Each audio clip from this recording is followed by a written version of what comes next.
हाँ, सभी को जय भीम, जय संविधान दोस्तों। आज हम भारत का संविधान का आर्टिकल 41 को प्रैक्टिस करेंगे। कल हम 40 को प्रैक्टिस किए थे कि अभी हम भाग 4 में 36 से लेके 51 आर्टिकल है। भाग 4 में हम पढ़ते-पढ़ते फिर वो कल 40 आर्टिकल को प्रैक्टिस किए थे। ग्राम पंचायतों का संगठन। अ, ग्राम पंचायतों का संगठन उसे कहते हैं जो एक ग्राम होता है। ग्राम में कई सारा वार्ड होता है, जनसंख्या के आधार पर वार्ड बनाया जाता है।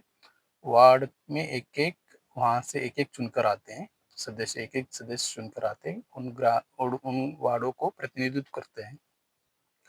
तो उन वार्डों का सभी सदस्य मिलकर एक अध्यक्ष, एक उपाध्यक्ष को चुनते हैं।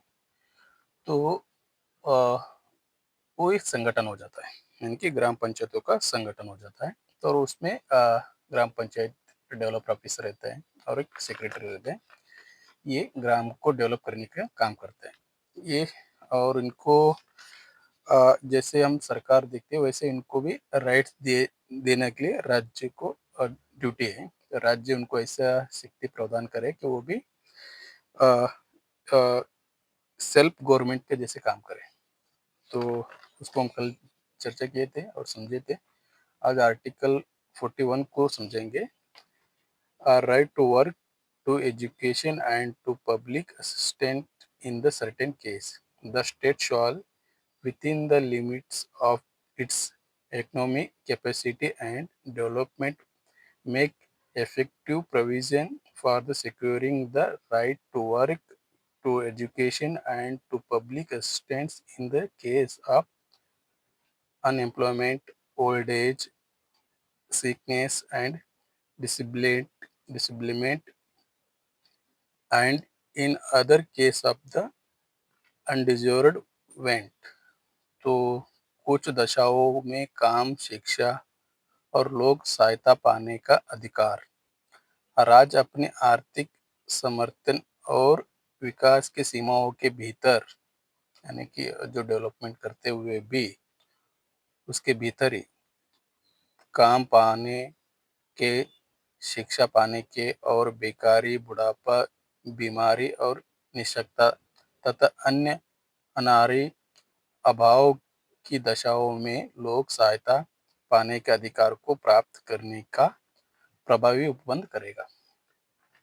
अपने डेवलपमेंट करते हुए भी इसको भी इसको भी इसके ऊपर भी काम करेगा। जो स्टेट, इस आर्टिकल को हम लविशुद्धि पाठशाला इंडिया में चर्चा करेंगे आज शाम को। तो हमको जब संविधान पढ़ते हैं तो हमको पता चलता है कि सरकार इस भारत का संविधान का शपथ लेता है। इन आर्टिकल यानी कि स्टेट डायरेक्टिव प्रिंसिपल, यानी कि यही राज्य की नीति निर्देशक तत्वों को ही उनके ऊपर काम करना है। हम आर्टिकल 37 में पढ़ा, कोर्ट के माध्यम से फोर्सेबल नहीं है, तो भी इन्हीं तथ्यों को उनको नीति बनाने में काम करना है, इन्हीं के ऊपर काम करना है। तो जब हम समझते हैं तो हम जागते हैं, तो हम सरकार से उनके दायित्व के ऊपर जोर देना चाहिए कि आप इसको शपथ लेके आप काम करिए, इसका शपथ लिए आप इसके ऊपर काम करिए। गरिमापूर्ण जीवन जीने की ओर आगे बढ़ना है, नेशनलाइजेशन की ओर आगे बढ़ना है, क्योंकि संविधान उसी इंटेंशन से है।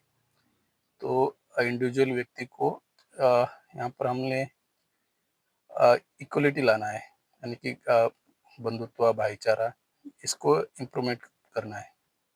तो लय से पाठ वापस इसको चलते हैं, अभी के लिए यहीं पे रखते हैं। जय भीम, जय संविधान, जय प्रबुद्ध भारत। थैंक यू, आपने मुझे सुना। साधुवाद।